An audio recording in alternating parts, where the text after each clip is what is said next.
Let's talk about this story we got here from Timcast.com. Supreme Court Justice Stephen Breyer to retire. The justice and the Biden administration have not yet released a formal statement. Jen Psaki did say, it's the prerogative of the justice to retire when they feel like it. But, that's the story. Stephen Breyer is going to stay until the end of the term, which just is... when is that ending? Is that ending in October? They usually end the term in June, sometimes okay. July, but normally all the decisions are done by the end of June. Oh, okay, June. Yeah. All right. So seems to me that Breyer, who is considered a liberal justice, they're doing this because they think they're going to be losing the midterms. Yeah, they forced Breyer out. The left had this really unprecedented campaign to pressure to pressure Breyer to retire. I guess there's another campaign to pressure Biden to retire too, but that's another. That's coming from all sides, to be honest. And Breyer had some interviews late last year, or he was out, I think, selling a book, or he was being interviewed, and it was pretty clear he had no interest in retiring. And something changed, and they pressured him, and he left. They bullied him off the court, and you can bet the left that bullied a sitting Supreme Court justice off the court is going to demand that Biden appoint an extremist to replace him, not a normal liberal, someone who's extreme. Well, and so that's going to be the battle, and technically, the Senate can get someone passed for Biden or confirmed by Biden if they get 50+1 vote, and we'll see what happens. And Kamala would be the tiebreaker, I'd imagine.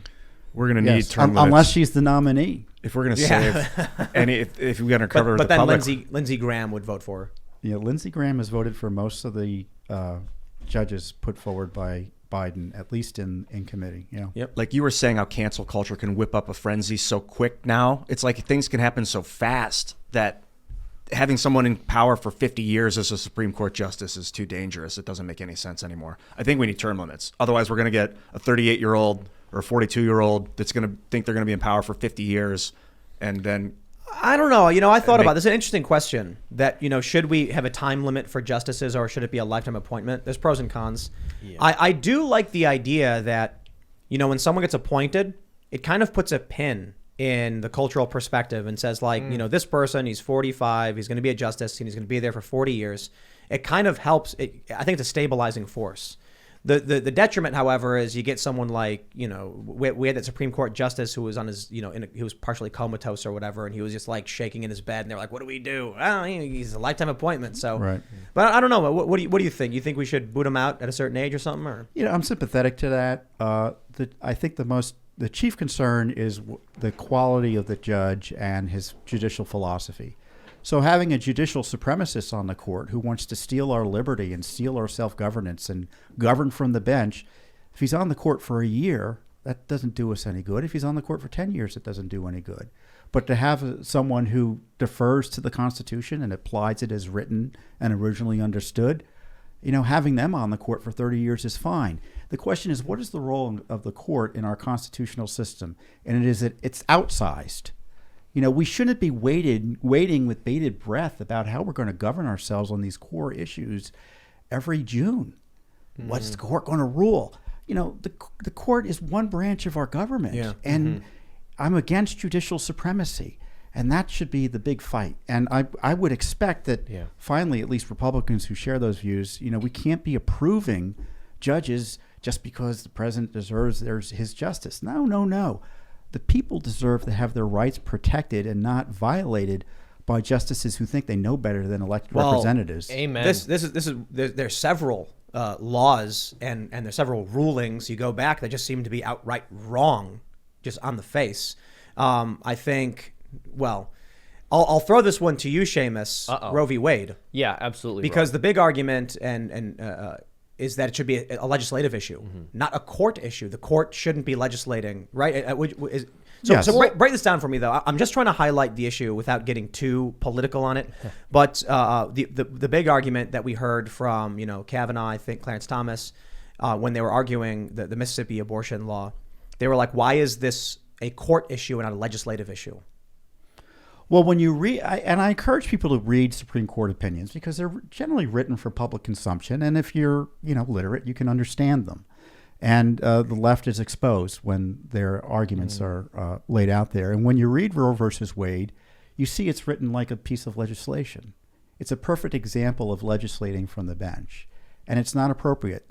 Abortion has been regulated by the states, for most of modern history, until, certainly once they started talking about abortion, they were regulating and restricting it. I know there's arguments about the history, but it was a medical procedure and it was regulated, and there was no federal jurisdiction over making sure that abortion was in the of protecting the abortion right. It's not part of the Constitution, and so you had the courts, certain courts in the Supreme Court, justices who agreed that women should have the right to abortion, and then they mistook their policy preference for what the Constitution requires. And I talked about, I remember seeing Judge Bork, lose his nomination. And he wrote a book. He called it "The Tempting of America." And the great temptation for judges is to get on the bench and impose your political views and call it jurisprudence. So one day after the show here, a while ago, now almost a year and a half ago, one of our friends that back at the old studio, Nishra, who's Adam's wife, we're all hanging out in the kitchen, and she's from Sweden. So she says, "I have a question. Your Constitution, it says the right to keep and bear arms shall not be infringed." And I'm like, right. And she's like, well, why are they banning guns? And everyone starts laughing. Just because it's like someone who doesn't live in this country could clearly see how broken the system is and that it makes no sense. And we all laugh because we know. We know that legislating from the bench the courts not properly ruling on our rights, it happens all of the time. The system just seems, it feels like we started with a good foundation, and now it's just like this wonky Jenga tower of random blocks stuck in places because people wanted to, get something for themselves. Well, on the other hand, things are going well. That's why the left is so upset about the Supreme Court, and they want to expand it. You had last week, you had Nina Totenberg defame and smear Judge Gorsuch. Jane Mayer of the New Yorker went after Justice Thomas and his wife afterward. You're going after his wife to get at Justice Thomas. You've had this pressure campaign on Breyer. And I keep on talking about all our institutions being under assault. They're trying to blow up the Supreme Court with this court packing scheme. So that Breyer leaving is, he's a liberal. He'll probably be replaced with a liberal.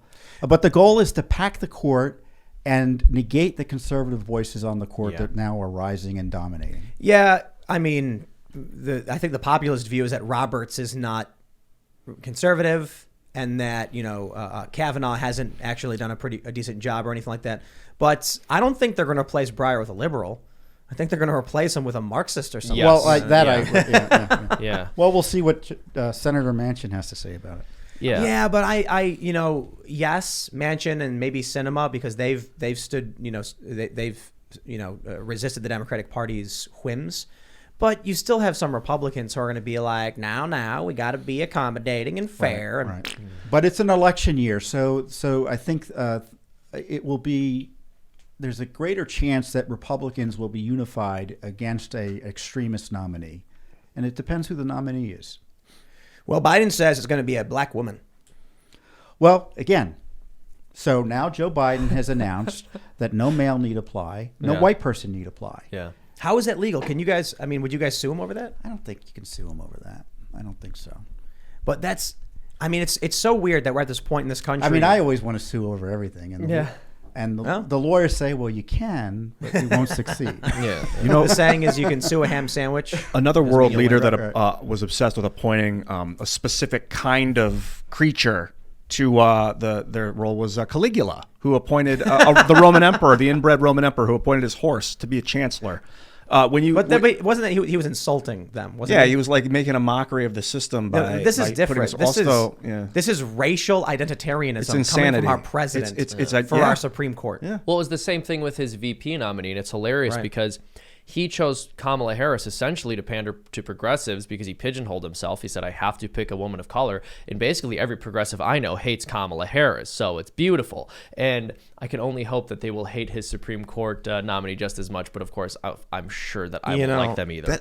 The way the Democratic Party has been going in the past couple of years, I wouldn't be surprised if Biden chooses the most absurd, hated person, neoliberal establishment, and all the progressives start screaming, and then the Democratic senators are like, if I vote for this, I'm going to lose. Yeah. So I mean, whoever he picks, like, it is going to be horrible. It's going to be a horrible pick. This is what it sounds. Whoever he picks, like we're waiting for Daddy to make a move. It's so gross. How does this one dude get to pick? It's called the Who's president. going to make the decisions? The Constitution gives him the right to appoint the judge. And the Senate has to provide consent, and so an advice, and consent as the term is. So there is a check in place, and it's going to be a close-run thing. I mean, typically, if Mitch McConnell were in the majority, there'd be no doubt the nominee would get through.